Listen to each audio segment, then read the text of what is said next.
Shalom dan selamat pagi. Terima kasih atas kesempatan yang diberikan kepada kelompok kami, kelompok 1, untuk mempresentasikan hasil diskusi kami mengenai manusia diciptakan segambar dan serupa dengan Allah.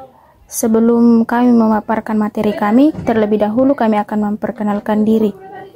Perkenalkan, nama saya Rahel Batong dengan NIRIM 1020228967. Perkenalkan, nama saya Ine Matongan dengan NIR 1020229529. Perkenalkan, nama saya Febrianti dengan NIRIM 1020229047.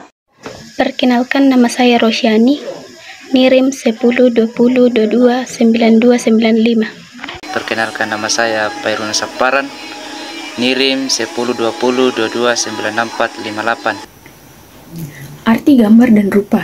Dalam bahasa Ibrani, kata gambar adalah tselem yang berarti gambar, patung, atau model yang asli. Sedangkan rupa disebut dengan istilah demut yang berarti salinan atau tembusan yang asli. Kemudian dalam bahasa Yunani, kata gambar disebut dengan istilah eikon yang berarti bentuk yang asli atau perwujudan yang dilukiskan atau yang tampak.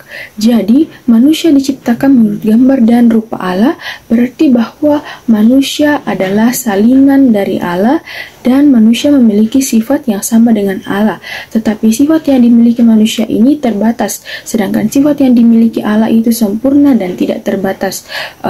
Misalnya, manusia memiliki kasih, tetapi kasih pada manusia ini terbatas, sedangkan Allah adalah maha kasih dan kasih pada Allah ini tidak terbatas. Makna manusia sebagai gambar dan rupa Allah. Yang pertama, manusia memiliki citra atau sifat-sifat Allah seperti mengasihi, sabar, memiliki kehendak pikiran, keinginan, pengetahuan, kebenaran, perasaan, dan sebagainya. Manusia memiliki sifat seperti Allah dan bisa menentukan pilihannya di dalam kehidupan. Akan tetapi, manusia memiliki keterbatasan sedangkan Allah tidak terbatas dalam hal apapun. Manusia memang memiliki kemiripan dengan Allah, tetapi ada juga sifat yang hanya dimiliki oleh Allah dan tidak dimiliki oleh manusia. Misalnya, maha hadir. Manusia tidak bisa hadir di segala tempat karena keterbatasan, tetapi Allah bisa hadir di segala tempat karena Allah ini tidak terbatas dalam hal ruang dan waktu. Kemudian yang kedua, manusia diberi tanggung jawab untuk mengolah bumi, berkuasa, dan memelihara ciptaan Allah yang lain. Manusia sebagai ciptaan yang memiliki keistimewaan seperti akal, tentunya diberi tanggung jawab untuk mengelola bumi. Manusia harus menjaga serta mengelola bumi dengan baik agar keistimewaan yang diberikan oleh Allah itu tidak sia-sia, dan juga pemeliharaan terhadap bumi adalah suatu perwujudan dari iman manusia. Baik, saya akan lanjut yang ketiga. Manusia sebagai gambar dan rupa Allah harus betul-betul menyadari bahwa dirinya tidak bisa terlepas dari keterkaitan sebagai milik Allah. Yang keempat, sebagai gambar dan rupa Allah, manusia mempunyai hubungan khusus dengan Allah. Hubungan manusia dengan Allah diwujudkan dengan ibadah. Hubungan yaitu sebagai yang disembah, sedangkan manusia sebagai penyembah Allah.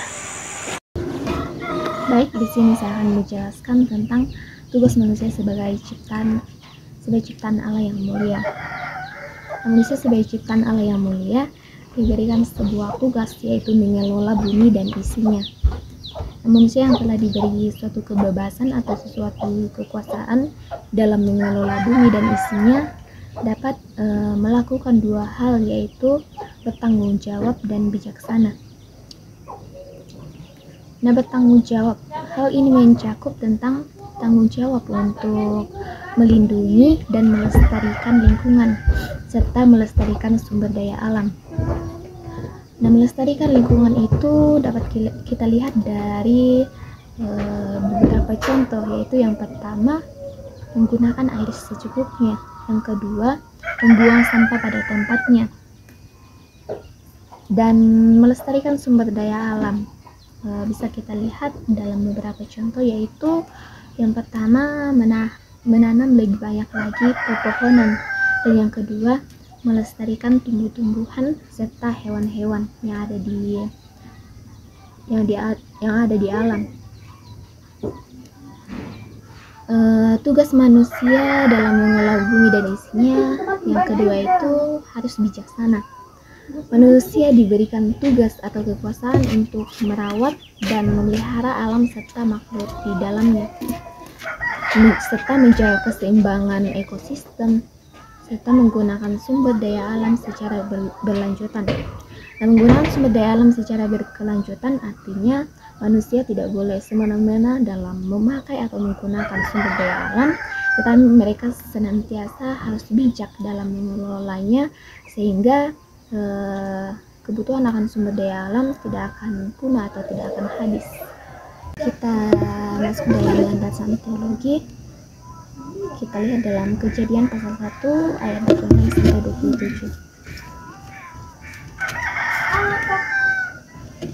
Di firman Tuhan, berfirmanlah Allah, baiklah kita menjadikan manusia menurut gambar dan rupa kita, supaya mereka berkuasa atas ikan-ikan di laut dan burung-burung di udara, dan atas ternak, dan atas seluruh bumi, dan atas segala binatang melata yang merayap di bumi. Maka Allah menciptakan manusia itu menurut gambarnya, menurut gambar Allah diciptakannya dia, laki-laki dan perempuan diciptakannya mereka. Nah, dalam ayat ini menggambarkan bahwa manusia diciptakan oleh Allah menurut gambar dan rupanya sendiri. Nah, hal ini menunjukkan bahwa manusia memiliki kedudukan yang istimewa di antara ciptaan Allah. Manusia diberikan tanggung jawab untuk memerintah atas ciptaannya yang lain. Nah, selain dari manusia dikatakan ciptaan yang mulia, manusia juga diberikan sebuah tanggung jawab untuk memerintah atau memelihara.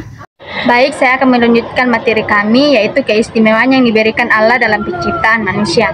Yang pertama, penciptaan manusia laki-laki dan perempuan terjadi pada bagian terakhir minggu penciptaan. Pada bagian pertama, hari ke-6 penciptaan, Allah menciptakan binatang-binatang darat, dan pada bagian kedua, sebagai tindakan ciptaan Allah yang terakhir, Allah menciptakan manusia. Ini bisa diibaratkan seperti saat menonton pertunjukan kembang api yang sangat bagus. Luncuran-luncuran terbaik dan pancaran warna-warna dan cahaya terindah disimpan untuk pertunjukan di ujung akhir acara. Pada pertunjukan. Nah, yang kedua, ada hal-hal yang dikatakan sebelum penciptaan manusia yang tidak dikatakan dan penciptaan makhluk lain. Nah, contohnya dalam Kejadian pasal 1 ayat 26 diawali dengan perkataan, berfirmanlah Allah, baiklah kita menjadikan manusia menurut gambar dan rupa kita.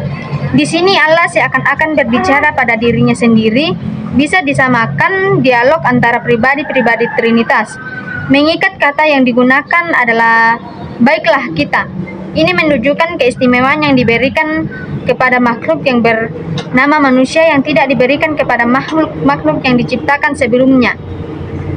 Nah, yang ketiga, ketika Allah menciptakan manusia menurut gambarnya, Dia hendak memberi hak dan tanggung jawab kepada manusia untuk berkuasa atas semua binatang-binatang di bumi. Disebut sampai 2 kali bahwa manusia diberi tanggung jawab yang sangat penting untuk dilaksanakan. Yang pertama, dalam kitab Kejadian pasal 1 ayat 26, ketika Allah berfirman, baiklah kita menjadikan manusia laki-laki dan perempuan menurut gambar dan rupa kita, supaya mereka berkuasa atas ikan-ikan di laut dan burung-burung di udara. Nah, yang keempat, satu-satunya kisah penciptaan dalam Kejadian 1 yang diambil dan dibahas lebih lanjut adalah penciptaan manusia. dalam Kejadian pasal 1 ayat 26 sampai 28 sebagai kisah penciptaan manusia versi potret, dan kemudian kisah penciptaan manusia di Kejadian pasal 2 ayat 4 sampai 25 sebagai versi film. Dengan jauh lebih banyak rincian dan keterangan, Allah jelas sangat peduli dengan penciptaan manusia karena sebagian besar isi Alkitab selanjutnya benar-benar berbicara tentang relasi Allah dengan manusia. Setelah manusia jatuh dalam dosa dan penciptaan hukuman, Allah merancang cara yang paling menakjubkan pada umatnya. Ya, di sini saya akan melanjutkan materi mengenai keserupaan Allah dengan manusia, terdiri atas 3 bagian. Yang pertama, secara mental manusia diciptakan sebagai makhluk yang rasional dan berkehendak. Artinya bahwa manusia dapat menggunakan pikirannya dan bisa memilih sesuatu yang dapat dilakukannya. Contohnya, setiap orang jika mau menciptakan sesuatu seperti mesin, menulis sebuah buku, menjumlahkan hitungan atau menamai binatang peliharaannya. Nah, di situ dia menyatakan fakta bahwa ia diciptakan menurut gambar dan rupa Allah. Terus bagian yang kedua, secara moral manusia diciptakan dalam kebenaran dan kepolosan yang sempurna, suatu refleksi dan kesucian Allah. Nah, di situ Allah melihat semua ciptaannya, termasuk manusia, dengan mengatakan bahwa sangat baik. Kita bisa lihat dalam Kejadian 1 ayatnya yang ke-31. Hati nurani kita atau kompas moral itu sisa dari keadaan yang asli. Nah, ketika seseorang menaati suatu hukum, maka ia akan berbalik dari kejahatan itu, memuji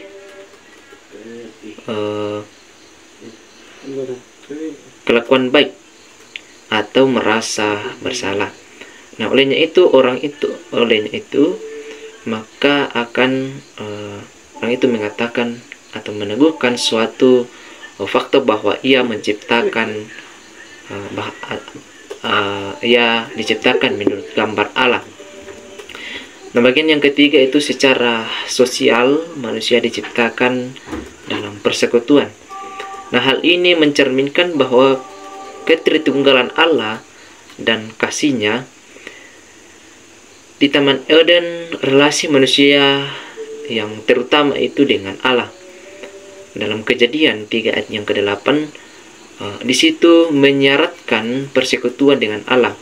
Dan Allah menciptakan perempuan pertama karena tidak baik kalau manusia itu seorang diri saja. Dalam Kejadian 2 ayat yang ke-18. Oleh karena itu, setiap kali seseorang menikah, berteman, memeluk anak kecil, mengikuti kebaktian, di situ dia menyadari bahwa semuanya itu adalah ciptaan menurut gambar dan rupa Allah. Terima kasih. Demikianlah materi dari kami. Sekian dan terima kasih.